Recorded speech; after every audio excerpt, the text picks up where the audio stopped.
to believe this is all some political backroom maneuvering here, but we don't know why. I think just merely the fact that they're not showing up for... Yeah, but we don't know why. Other commissioners see the absence and lack of notice as an effort to undermine Cowgill's leadership. Where have you seen that? Is that in the paper I'm reading? Star Tribune. Yeah, bottom of the fourth graph, last paragraph, fourth column, excuse me. Bourne called the accusations the commissioners skipped meetings for political reasons the epitome of disgusting. So Bourne denies that. What hell story are you reading? Same one you have. Nope. Mine's out of the Star Tribune. So is mine.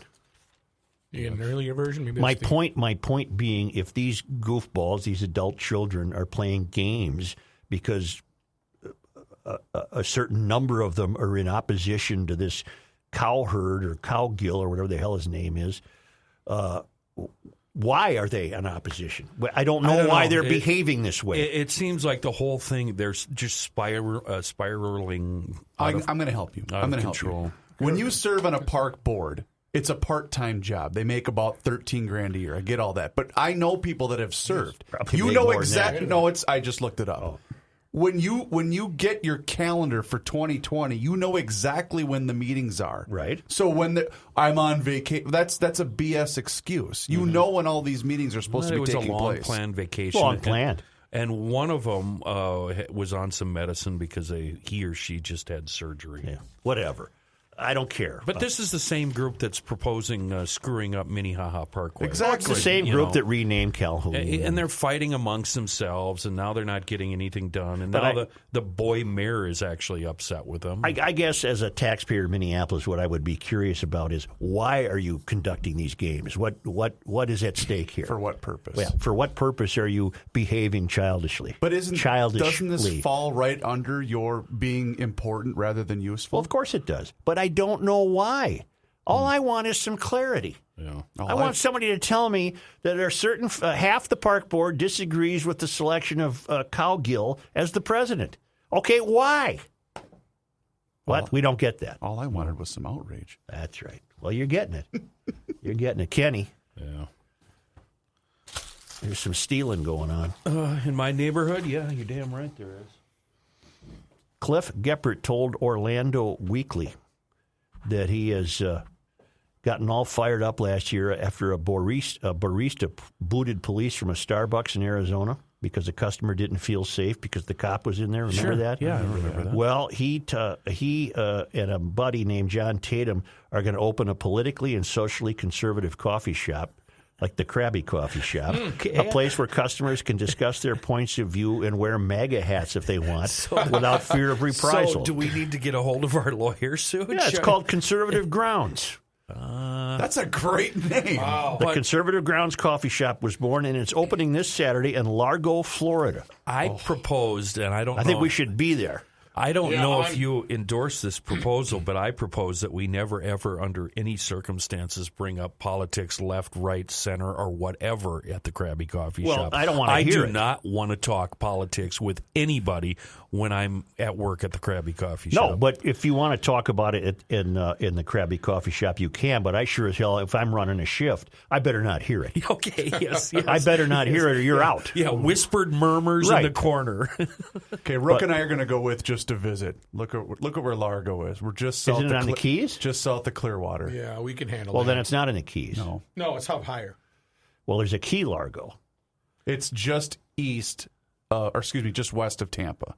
A lot of water. The shop's Twitter account says it's a place where rational, conservative, moral, God-loving people can congregate without the scourge of liberalism. You think it's going to succeed? Yes. I think it especially probably will. there. Yeah. Conservative Grounds was created to be an alternative to the typical liberal coffee shop. They're going to welcome the military, the Second Amendment, pro-life, God, a rational way of life. Besides its selection of coffees and espressos, the shop sports a replica of the White House's Oval Office, cardboard cutouts of Trump and Melania Trump, and Fox News on the televisions, and welcome signs for concealed carry holders. Wow. Oh, they got it all covered, don't they? Virtually guaranteeing themselves they'll never be robbed. Customers from all backgrounds are welcome at Conservative Grounds, and that the shop's investors are diverse in terms of race, gender, and sexual orientation. They'll be aggressively opening locations throughout 2020. Wow. I think they're onto something. I think, well, we'll find out. They'll never crack the market share of the Krabby Coffee Shop. We got this area covered. As for the Krabby Coffee Shop, we don't care if you conceal and carry or open and carry or not carry at all. But on the back wall behind the counter, we've got one of those old pirate blunderbusses. Oh, yeah. Big funnel on the end of the muzzle. Hold on here. Does Largo have a spring training field? Probably not. Wait a minute. Clearwater. We can go to the Phillies. Oh, sure. We got it. I'm down. You want more of these best beers? They're just wonderful. Yes. Hail the Flashlight King. Hail you! Perhaps the best beer I ever had was the first one my son purchased for me after he graduated from college and was on his own. The I Got a Raise beer. Hail the Flashlight King. Hail you! Good day, Mr. Mayor and dummies. Yep. What's up, Dum? It's a storied tradition in GL to run a bit into the ground. So with that in mind, I'll offer one more ice-cold beer that hasn't been mentioned yet. It comes after a long tour overseas. Following an eternity on the pleasantly uncomfortable flight back stateside, you drop your bags on the floor and ass on the couch. You've been awake for days and your body is operating in a different time zone, but she opens the fridge and hands you the first beer you've seen in a year and says, "Welcome home." I'll probably wait just as long for the beer Kenny owes me. This is signed to Chief. This is from Chief. P.S. That first beer home is usually followed by a look similar to the one Joe mentioned he has never received from a woman. Not just Joe, by the way. Right. We were over at Bales for Reaver's little beer show thing, and on my way out, I walked by Chief and said, "Thanks for not bothering me." Here's Bill Stein. I've had some thoughts on the best beer ever. When I was young, the best beer was from a keg of Schmitz on a hot summer day with a beautiful girl at a beach party, maybe at White Bear Lake or Troy Beach on the St. Croix. As my life broadened, I would say the best beer after was a hard day at work in Haiti. A cold Prestige, the local brew, ice cold from the gas-powered refrigerator. It came in those squat bottles like Shells used to have.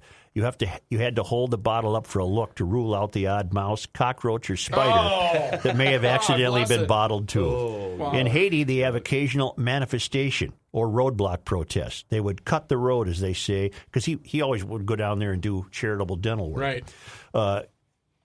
They would cut the road, as they say, and set a bunch of tires aflame. Then the protesters would hide in the brush and toss beer bottles at the stranded motorists. The people would never throw Prestige bottles, only Heineken, because there was a deposit on the Prestige. Oh, man. Of course. Okay.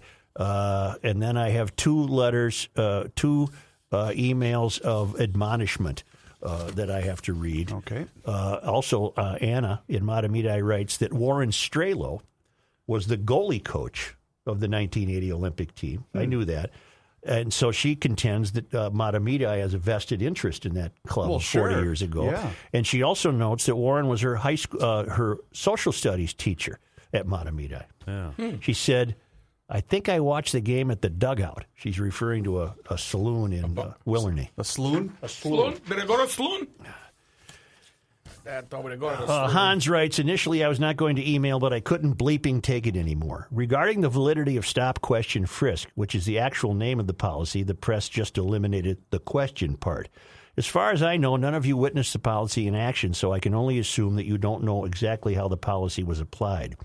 The fact that more black and brown people were stopped is not de facto evidence that it is a racist policy, and anyone who believes that is not a deep thinker or a liar with an agenda.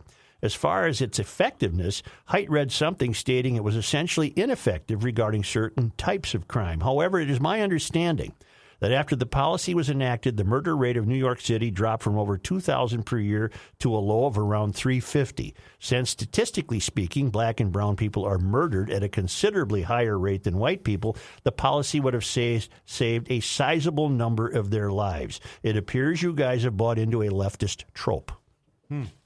Interesting. Okay.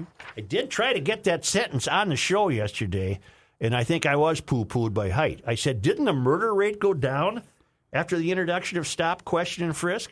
Although, as he notes, the press has turned it into stop and frisk. Sure. And Let's one get more Hyde on the phone so we can chastise him. No, one more letter of admonishment.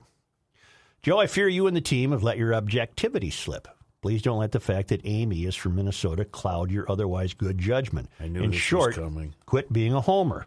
This has been going on for some time, and I've held my tongue. However, after your response to the recent debates, it has gotten to the point where I must speak up. Don't think for a minute that she is not woven of essentially the same fabric as the rest of the Dems, witness the Green New Deal. Only out of sheer desperation to differentiate herself due to her poor, middling position in the middle of the pack, she has adopted this moderate false front. Were she to be elected, she would quickly realign to the left template so fast it would make your head spin. Don't be fooled into thinking otherwise. You can't change your stripes that fast. Although politicians are more adept at it than most, you can't change who you are at the core. Have you forgotten her shrew-like behavior with her staff? She clearly feels she's on a different rail than the rest of us. In the debate, her answers and actions were awful. Granted, the group of talent that the Dems have trotted out so far is far from stellar. Still, you shouldn't give her more credit than she deserves. Go back and look at the debate. Her conduct was horrible. She ran from the truth, was full of posturing and portraying the victim mentality. Did you not see her attempt at playing the poor me card, referring to her attorney husband having to do their taxes in a feeble attempt to portray herself as some sort of working poor, and you're buying it? You are eating it up and washing it down with leftover Kool-Aid. Boy, this guy's tough on us. On me. Regarding her gaffe for not knowing the Mexican president, didn't you notice? She knew the question was coming, yet she still had to refer to her notes twice to get the name right. You cannot have missed that. I know that's what politicians do. They try to cover their tracks, but don't give her a pass. Believe me, I'm no Pete Buttigieg fan, but he appropriately questioned her on this, pointing out that she can't have it both ways. That is something she should have known, and to dismiss it with the wave of a hand wasn't right. She quickly accused him of calling her dumb when he did no such thing. Thus, Klobuchar demonstrated something. On the one hand, she wants to stand in there with the big boys, but when she doesn't get her way or when her cover is blown, she quickly pulls out the poor me being attacked behavior. Well, either stand in there or don't, but don't play both sides of the fence. Perhaps because her father was in the newspaper business, you feel some additional allegiance. Oh, boy. No, I don't. He's way off guard there. Yeah, I can verify that. I work with Klobuchar, Yes. and let me tell you something. No. Thus, I believe you have succumbed to the demise of most good sports writers. You have become a homer. You should know better. Good heavens, you are making Sid look reasonable. Wow. And like less of a homer than you have all become. Still a loyal listener, Keith. Is Keith casting? He's fishing, right? He's trying to get a reaction out of you. He's sincere. We get these letters, Such, every time we say something about Klobuchar that isn't a hate-filled rant. Well, it's like GLers will not allow us to talk about Klobuchar, I believe, in a sane, civil manner. And I believe my official mayoral position on Klobuchar has always been she strikes me as slightly less crazy than the rest of them. Yeah. Which is like saying he's the tallest dwarf. That's faint praise. Right. That's faint praise. But she is less crazy than Bernie and Elizabeth. Yes. Can anybody here name all four names of the Mexican president? I can't. No. Mario Calacaro, but it's got a Andre Manuel Lopez Obrador. And even if I knew that name, I would have to refer to my notes. I would have had it written on my hand. Right. To And even read though it. you just told me, I still can't repeat it. I know. Right. So you Vicente can't Fox. Yeah, I got that. I got Vicente Fox. So you can't fault her for that. Nope, let's go get Patrick.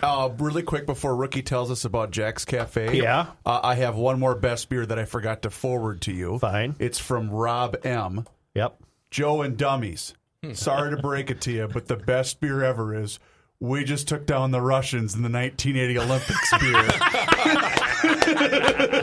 Oh, I don't doubt that By one. the way, I can't believe the amount of great feedback we got from the McClanahan interview yesterday.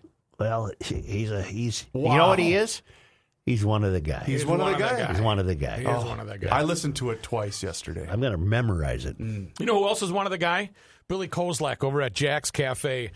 I'll tell you, for 85 years, he's the third generation. He purchased it from his pops in 2000, so he's been running it on his own the last 20. No, his dad screwed him over, I'm sure, really bad. No, like any good father like would. any good father would after that many years in business. No, I will tell you that Billy is a top-class individual. I've known him since high school, and I'll tell you, he's running a great operation. They've got a lot of detail, a lot of pride in their service, and they know that you work hard for your money. So when you go out for a nice meal, you want a great